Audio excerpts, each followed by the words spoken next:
startup identification. I'm just asking, since is Karim already attending? And yes, I'm going to show the video, but hopefully. So we have Karim online. Yeah. Perfect, super. So what I'm going to do is, again, I've prepared a short video about startup identification. Again, I said, like, most likely startups are definitely too. We had a very interesting discussion yesterday with Mitsubishi Chemicals Advanced Materials. We said, like, you are very strong in M&A. And I know that the American culture, American business standard is like, if you want to innovate, you buy new companies, since at the end it's way easier to kind of innovate, getting new minds into your company than changing radically and disrupt your own culture and own way of how people think and innovate. And since that would be probably more evolutionary, you can't disrupt your own business model, whereas merging with other companies buying in is very, let's say, probably also disruptive method. That's why I think startup identification right now is a really huge topic since years. It's sometimes I have the feeling if people talk about innovation, they only think of startups, which is definitely not right, which is definitely not the best, but still it's a very important use case and that we wanted to kind of discuss here, and I want to discuss it today as well. So the question is how to identify top startups, which could be, let's say, top 5, top 10, or top 50, depends on. At the end, it's never about the list itself. It is more about, again, exploration, seeing what companies are there, diving in, and again, learning and discussing internally in sessions with the team. And for sure, identifying startups for any industry, related trend, or emerging technology. Oh, that's already my conclusions. So let's jump to the video.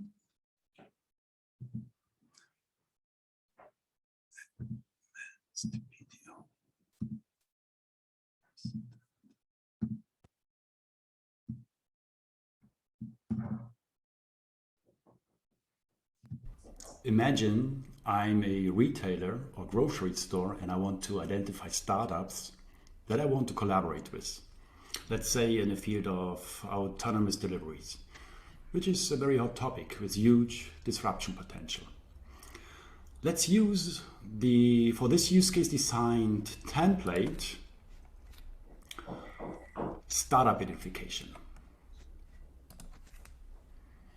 and build a relevant search query. Food delivery,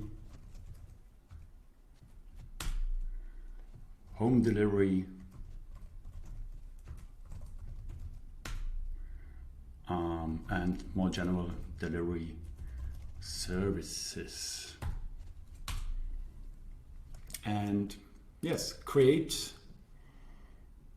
the project and report.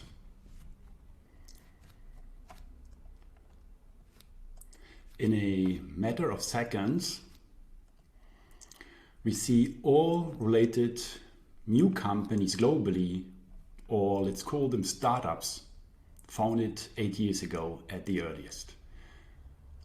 This sorted list here strongly correlates with pattern strengths, as you can see on the right. Let's sort the list by news relevance, for example. And then you see directly different result and companies. And what is probably also very interesting, let's filter for a country, startups only, let's say from Germany.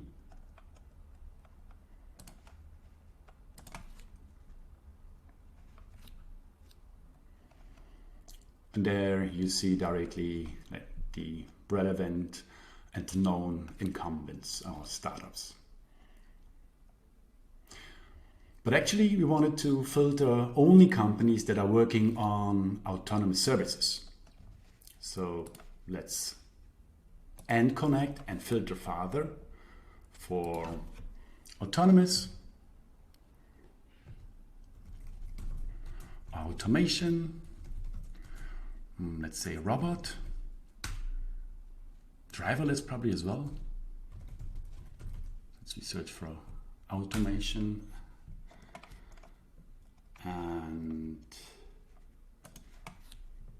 and filter the result, and let's see how the result is going to look like. And you see different companies, different startups. And yes, DoorDash is one company. You see, you can find out more about them using the references here, or their own pages, their website, Twitter, Facebook, LinkedIn, Wikipedia, even Crunchbase, which is directly always connecting to the relevant sources and related sources and original sources that we analyze and capture. And let's sort them by funding.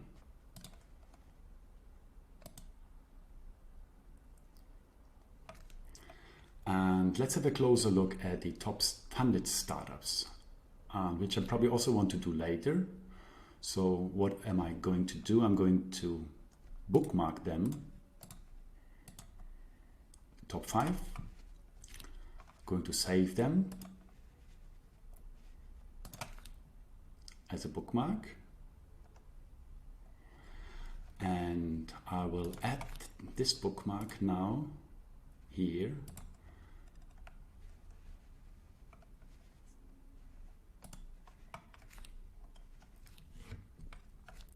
So these are my listed and wished startups I want to have a closer look at. And I probably want to have a closer look at with my team, with my colleagues. So I'm also going to add a short text. Dear colleague,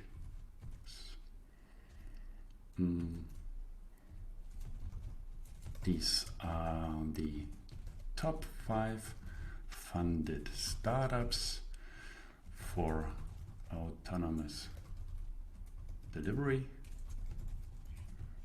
Let's discuss. Thanks. Bigger font. And yes, let's give it also a name, the report. Let's call it Autonomous Delivery Startups.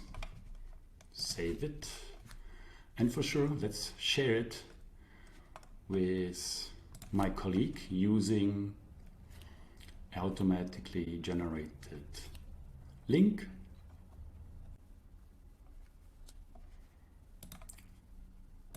For 30 days. And this is the link. Here we go.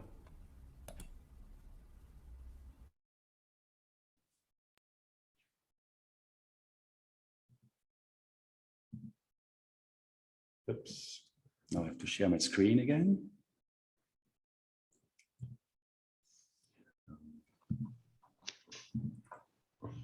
I see Karim already right away. Yeah. Maybe bring Karim on the stage. Yeah, I'm going to wait a minute. Here we go. Hello, Karim. Test. Can you hear me? Does that work? Loud and clear. And is he also seen there? I believe so. Yeah. So it's Karim is live. Perfect. So the question is, can you hear me too? Does that work? We don't. Yeah. It's like yes, Karim, we hear you loud and clear. Perfect. Can I pin you that we see you full into first screen, right? Yeah. Second screen, no second screen. It's a second screen. Yeah. And that's good like that? Yeah, we can see the slides. Oh, yeah, I didn't do. Okay, perfect. So Karim, thanks for joining us. Thanks for taking your time. I'm very happy to see you again. Also, it's only online. I mean, I know you already, but I would be really happy that if you can give us a short introduction, what you do, why with us here today, where you come from. That would be good. And why also startup identification is probably a very interesting use case for you. Perfect. Happy to do so. So first of all, thank you for having me. My name is Karim. I'm an innovation manager at REWE Digital. REWE Digital is the according transformation arm of the REWE Group. REWE Group is For those who don't know, the REWE organization is the second largest retailer in Europe, operating in a variety of different fields. So of course, we are known for grocery in first line, but likewise, we operate in the energy sector, in the DIY sector, as well as we operate a couple of different digital businesses. So the bottom line is simply, and maybe just adding to that, so the way how we are designed is we are mainly looking into Horizon 2, Horizon 3 innovations. And we also consist out of engineers as well as managers. So the bottom line is simply, so of course, the REWE organization has been for the last 100 years a pure grocery retail organization, right? But the main question is simply now, what is it that we are going to be in course of the next 100 years? And this is the core question. Looking into the video, Peter, that you've just shown, we've seen things like Gorillas and Flink and these kind of instant delivery organizations that arose in course of the pandemic. And of course, this has implications around how do we design our organization? How do we cater customers? And coming along with that, of course, are changing customer expectations in that respect. So the reason why we focus, and we use MAPEGY for a couple of different use cases. A couple of those have already been mentioned here. Just maybe sketching out the bigger picture. I met Peter for the very first time 3 years ago, I believe. And back in the days, I was working for a company called Hype Innovation, meaning me personally, I've spent the last 8 years focusing on the question, now what does it take in order to design a sustainable innovation program facilitated in a digital structure. And back in the days, even I just screened all the different players that come close to what MAPEGY is offering. And back in the days, then I decided to integrate MAPEGY into the Hype platform. And the reason why we use in first line the Hype platform and benefit from MAPEGY is because it's again, I think the colleague from Airbus has just mentioned it. It's again about a structured process, being able to understand what is out there in a constant manner, being able to understand what are the early stage signals, technologies that are out there. So we're interested in everything. So we're interested in mixed reality, blockchain, wearables, last mile solutions, of course, robotics. So this is the bottom line, and we use MAPEGY to identify, let's say, organizations, to track our exchanges with these organizations, to sometimes pilot these organizations, but pretty often to also decide to build things on our own. And this is sort of the mission of our team to figure out what is REWE going to be in the course of the next 100 years.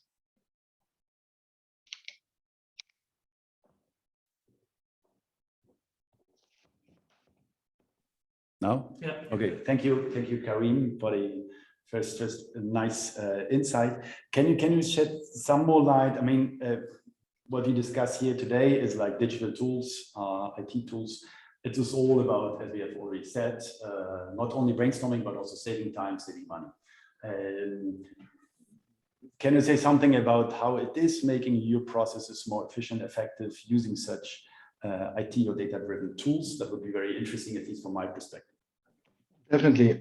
Well, the situation is as following. So you can just picture the situation that you have something like 100 organizations every single month just reaching out to us as an organization, and they utilize multiple of different entry points. So sometimes they just take the path of getting access via HR, sometimes via marketing, sometimes via the UX. And what we try to do is simply we try to aggregate all of these different access points and information that just got into one holistic platform where MAPEGY is implemented into.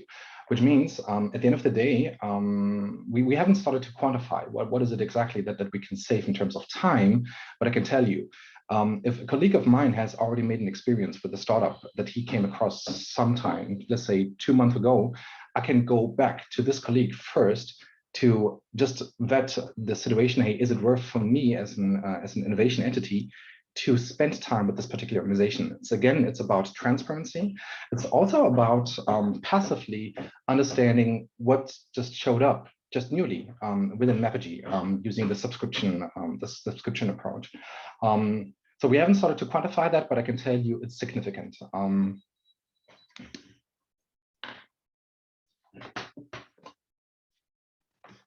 You're muted, I believe. Okay, now I'm okay. Sorry, I have to always switch back again, but it's all good. Looking at it from as I've started with like startup identification, my context is only part of innovation management. So it's probably only, there are so many other companies, so many other perspectives you have to have if you want to innovate, disrupting or evolutionary innovation. What experience do you have? How important is startup identification itself, also compared to other approaches in these of, like M&A and yeah. Well, to me, startup is simply just a signal, right? It's a signal indicating that there's something that potentially came out of the university that seems to be robust, that seems to have been turned into a business model. It's one data point out of many data points, right? So connecting startups with the trend landscape. So what is the trend that this particular startup is utilizing and making benefit of? What are internal initiatives? And this is why I referred to a bigger platform that we're using where MAPEGY is simply integrated. So what are the different initiatives that we already have within the REWE Group? What are the pain points? So we have a structured process to collect the different pains of different teams within REWE. And of course, at the end of the day, what we try to do is to connect the dots with each other, right? Understanding, hey, maybe this is a pain point that seems to be valid, that seems to be hurting, that can be quantified. We see a solution out there that might be a good fit to this particular problem. But likewise, sometimes we see the capability in-house to tackle this problem on our own, and maybe to derive a new digital business model that the REWE Group can benefit from. To me, startups is simply one single fragment, one single insight. At the end of the day, it comes to having different subject matter experts out of the organization coming together and deciding what does it tell us? What do we have to do? Do we have to invest? This is an option for us too. We invested into Flink as those incumbents that just showed up recently, covering the instant delivery demand. Yeah, so it's just one signal. So that's why we also look into scientific papers. We have engineers in place. We try to understand there's some kind of patterns already out there. How can we connect certain technologies with other technologies? We don't do some kind of initial, let's say, invention of technologies. Because at the end of the day, we are retailers still, right? It's a margin game.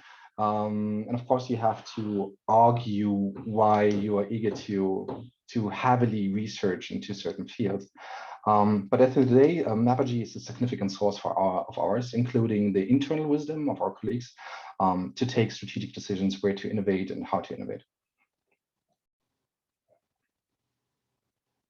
I mean, I don't want to be the only one asking, so I'm asking the audience, guys, please join the discussion. Perfect.